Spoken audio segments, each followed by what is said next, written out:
Boom! What up, math nerds and mathletes? Coach Murphy here. Today we're going to stay in our circles unit, and we are going to be looking at segment lengths of intersecting chords, secants, and tangents. Previously, we had looked at the arc and angle measures of the when chords, secants, and tangents intersect. Now we're going to look at the segment lengths themselves. And we're going to go over three types. We're going to look at when chords intersect inside of a circle. We're going to look at when secants intersect outside the circle. And we are going to look at secants and tangents intersecting outside the circle. I know, it sounds like so much fun. You can't contain yourself, but try to, right? Try to stay focused. Try to take all the excitement and channel it. All right, so let's get on that math grind. Make sure you have your notes out, pencil, and let's get after it.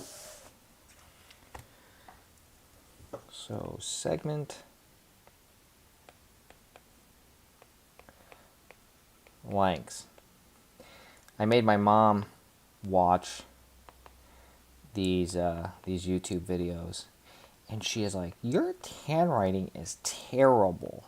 Mind you, I cannot read a single thing my mom ever writes, but my handwriting is terrible. You know. She's like, "Maybe you should put some music on in the background while you're teaching."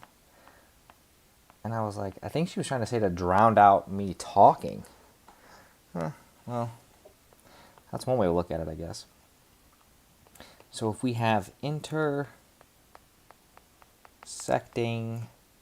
chords, and they could be secants as well. It's just anything that intersects inside. All right, anything that intersects inside. So we have our circle. We have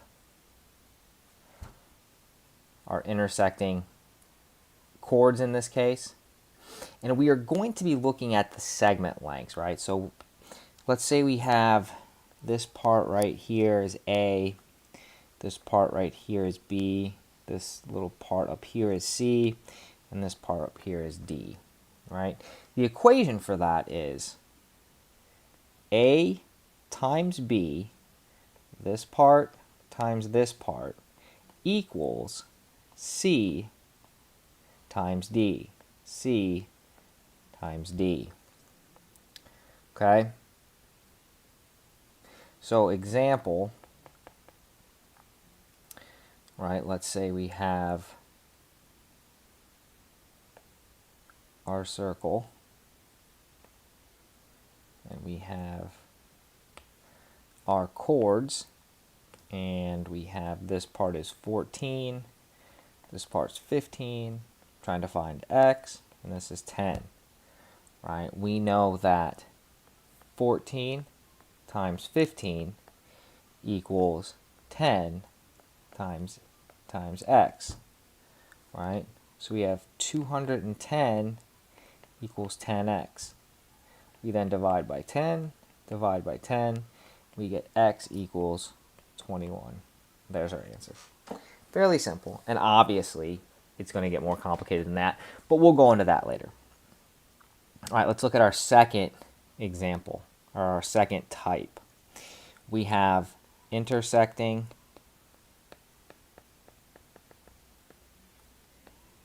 secants outside the circle.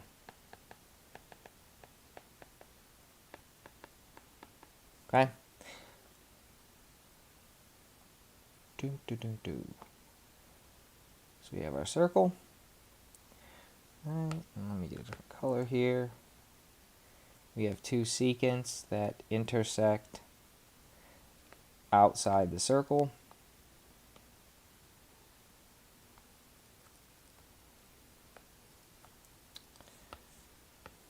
We have A, this segment right there, that segment right there, and that segment right there. Okay, so the equation for this one is the outside length, right, times the whole length, A plus B, is equal to the outside length of the other one times the whole length, right? So we can say outside length times the whole length is equal to the outside length times the whole length. All right? Let's go ahead and look at an example.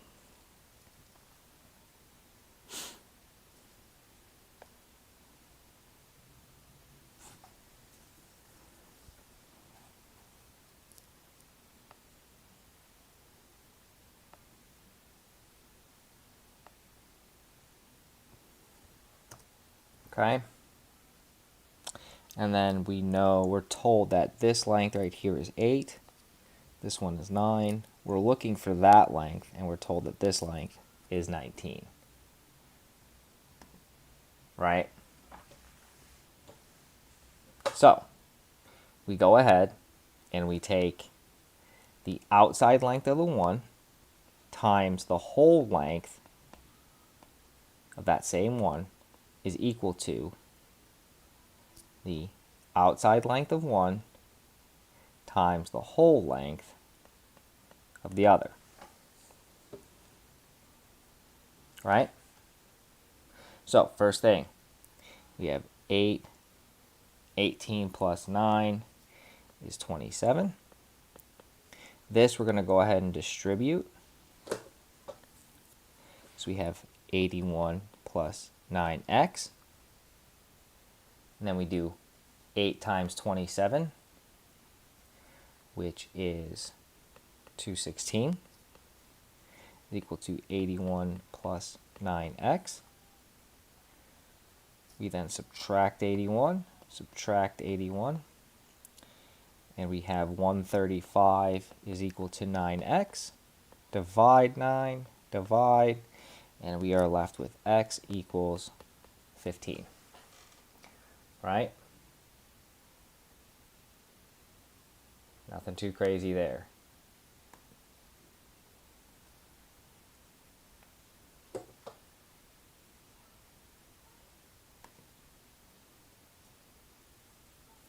Okay?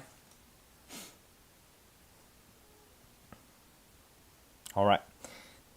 Let's go ahead and look at the third type. When we have intersecting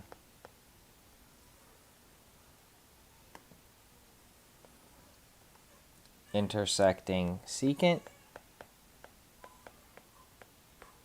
and tangent outside the circle.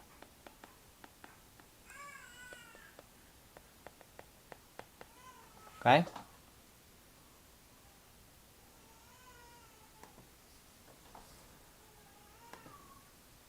So, we have our circle here, right? And we have our tangent line right here, and it intersects a secant right here. We can pretend these lines go on forever because they do, right?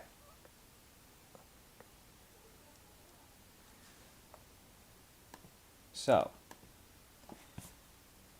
we have this length right here, the length of the secant before it intersects the circle. And then we have the outside length and the inside length. Okay?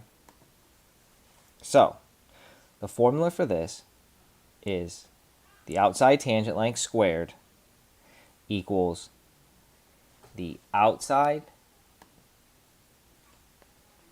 length times the whole length.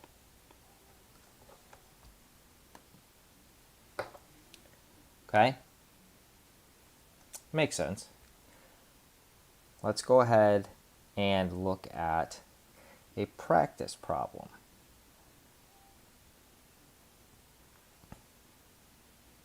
Fairly simple one.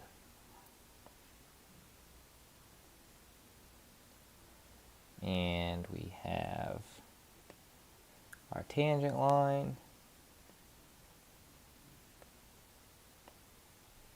Right, and we're told that this out here is 24, this here is 18, and we're looking for that length. Right? So, let's go ahead and take our outside length, 24 squared, equals 18 times x plus 18.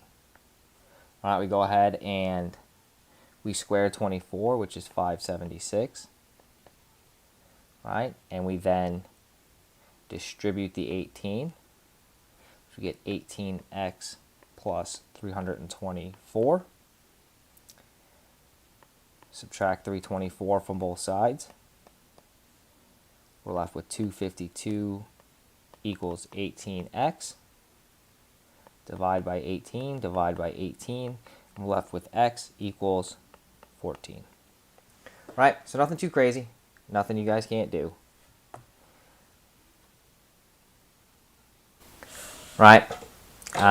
It's just remembering which type you're looking at and then figuring out which parts are which. Once you do that, it is fairly simple. Now, the problems do get more complicated. There's some algebra in there, and any questions, we'll go over it, but I am going to trust you guys can work through it. If there's any questions, please let me know. If not, stay on that math grind. Coach Murphy out.